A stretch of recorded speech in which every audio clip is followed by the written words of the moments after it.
Love saves lives. That's today summed up in 3 words. Happy Good Friday. So, as most of you know, today is the day of the crucifixion and death. It's a huge day in Christianity, but specifically I want to talk about how this can apply to your own spiritual life and your relationship with Christ. So like a few months ago, I was just like overwhelmed, seeing a lot of suffering around me, and I was at this church and I was staring at the crucifix, and I just kind of asked why. Like, if we're all gonna suffer, why? What's the point of this? And I heard he suffered so that you don't have to suffer alone. And I entirely changed my perspective on it. Jesus went through pain, not so that we never feel pain, so that we can relate to him. And that's what you can do in your relationship with him. I mean, so much of the passion of the Tridium you can relate to, starting with even with the Bible, but like the agony in the garden, right? If you've ever like done something and had people not really care about it, you can relate to Jesus. His friends fell asleep while he was sweating blood, afraid of dying. If you've ever been scared of what was to come and you didn't want to yield to God's will, you can relate. Like, let this cup pass from me, right? That's what he said. If you're hated, I mean, just look at the cross. I don't think you would crucify somebody because you love them. You kill them because you hate them. He was hated. You can relate to that. You were betrayed. That's what Judas did. One of his 12 best friends betrayed him. If you've ever seen someone suffer and you can't do anything about it, Mary, relating or looking at Jesus. You can relate to that. You've been made fun of, the passion. You've suffered, you can relate to the passion. If you were in so much pain and your mind was so clouded you couldn't see God in that moment, you can relate to Jesus. My God, why have you forsaken me? It's a human thing to doubt God. Jesus was so human, even he did it. Okay, this is me a week later after not posting this. I'm super sorry that this is a week late, but I had editing problems and then I procrastinated for a week,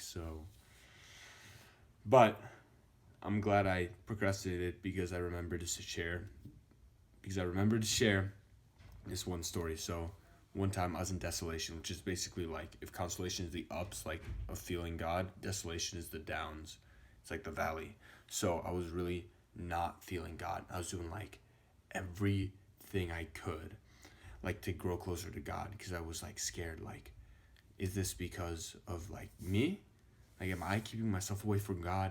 And like, there was just a lot of pain involved in this, like so much pain of being away from God. And with desolation does come a lot of pain. I mean, sometimes it was physical, sometimes it was emotional, sometimes it was this or that. I didn't even know that many types of pain existed, but I guess so. So basically, I was just like, it just really, like, I sunk really low. Like, but I said, you know what? Anyways, like, my purpose in life is to grow closer to God. So I kept saying, God, let me grow closer to you. Jesus, let me grow closer to you. Jesus, let me love you more. Jesus, let me grow closer to you. And so then fast forward a little bit, and then I'm crying in a room with my priest and another almost deacon. And we're talking, and I'm telling them about all this stuff, how desolation has just been so hard for me. And I really just couldn't handle it anymore. And I told them that I kept praying, like, please let me grow closer to you. Please let me grow closer to you. And I still felt so much in pain and far from God. And the priest told me, Patrick, you keep asking Jesus that you grow closer to him, but he's fulfilling your wish and allowing you to feel pain.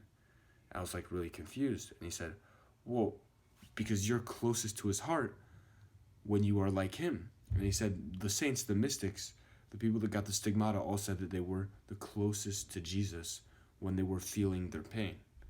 So that's just another little quick add-on story for, I don't know, sounds kind of messed up, but celebrate your pain. Like, in a way, you're closer to Jesus, and that's pretty awesome.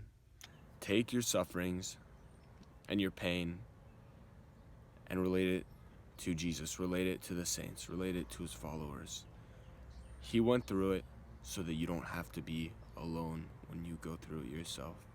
The Passion is a testimony to Jesus's humanity, and that he wants to get in the mess and be with you and be like you and suffer like you. After all, after suffering, there's relief. After sadness, there's joy. After the crucifixion, there's the resurrection. So have hope. Let that build your relationship. Meditate on the cross that you can relate. Let it lead you to love Jesus even more than you already do. And then on top of that, know that things will be resolved, that the pain will pass. Have a good Friday.